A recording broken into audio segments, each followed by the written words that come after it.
Abba? You don't tell anyone, but you know the feeling. It's not just failure, it's the shame after the failure. The quiet whisper that says, "You did it again. You'll never change. God is tired of you." And the worst part, you believe it. You've tried everything: fasting, accountability, deleting apps. For a week, maybe 2. You're clean. Then the same thought comes, the same fall happens, and you're back in the dark, wondering if you ever really meant it. And so you distance yourself. You stop praying because you feel like a hypocrite. You stop going to church because you can't face the lights. You stop reading the word because every page feels like an accusation. And then you hear a sermon that says, "Try harder," and you want to scream because you've been trying, and trying is what's killing you. Here's what nobody told you. The cycles you can't break aren't a discipline problem. They're an identity problem. Somewhere early in your life, a wound planted a lie about who you are and who God is. And every time you try to change your behavior without healing that wound, you're just repainting a cracked wall. The crack is still there. The enemy doesn't need you to be evil. He just needs you to believe God is disappointed in you. Because a son who feels like a slave will live like one, even in his own father's house. So let's find the wound. Let's trace it back. Because until you see it, you'll keep fighting shadows. For some of you, it was a father who was there but never present. He provided, but he never saw you, and you learned that love is distant.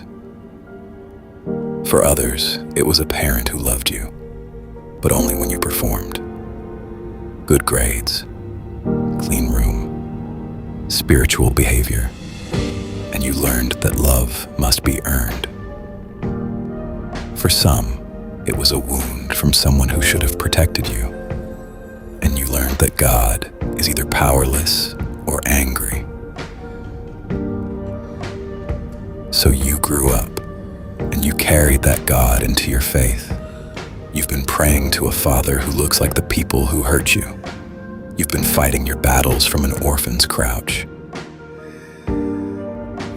No wonder you can't rest. No wonder you can't receive love. No wonder you keep self-sabotaging, because deep down, you don't believe you deserve the victory. I want you to hear this next part clearly. The God who demands you perform before he loves you, that's not the Father of Jesus. The God who is distant when you fail, that's not the one who ran to the prodigal.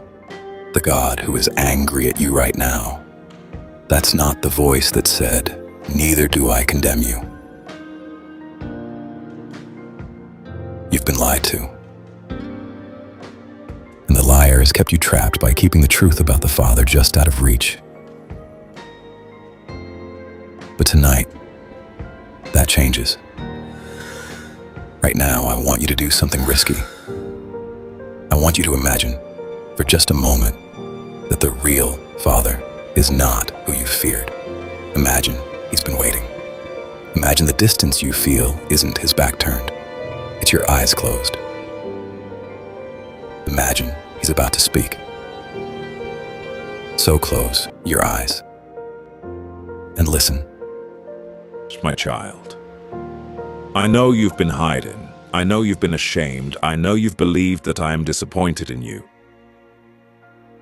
But I want to tell you the truth. I've never looked at you with disappointment, not once.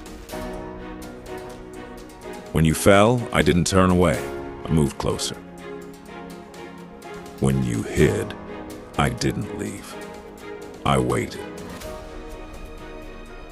You have been measuring my love by your performance, but my love isn't a wage, it's an inheritance. and you can't earn what already belongs to you. You've called me absent, but I was the one holding you when that person hurt you. You've called me demanding, but I'm the one who gave you rest when you couldn't perform anymore. You've called me angry, but I'm the one who said, "It is finished," and meant you. I am not the god of your nightmares. I am the Father who runs, and I have been running toward you every single day of your life. And something breaks. Not in a scary way, in the way a dam breaks when the water is finally allowed to flow. You realize you've been fighting for a love that was already yours. You've been trying to earn a place at a table where your seat has been set since before the world began. And for the first time in years, you exhale. This doesn't mean the battle is over, but now you fight from sonship, not for it. You don't pray to a distant throne, you crawl into your Father's lap. You don't read the word to earn approval, you read it to hear his voice. And when you fall, because you will, you don't run away. You run home, because you finally know what's waiting for you there. So here's what I need you to do. Tonight, before you sleep, get alone. Put your hand on your chest and say this out loud. Father, I've been believing a lie about you. Tonight, I renounce it. I receive your love. I'm not an orphan. I am your child. Say it, even if you don't feel it. Say it until your spirit believes it. And right now, in the name of Jesus, I break the orphan spirit off your life. The fear that you'll never be enough, broken. The shame that follows you into the morning, broken. The belief that God is disappointed, broken. You are a son, you are a daughter, and the Father is proud of you.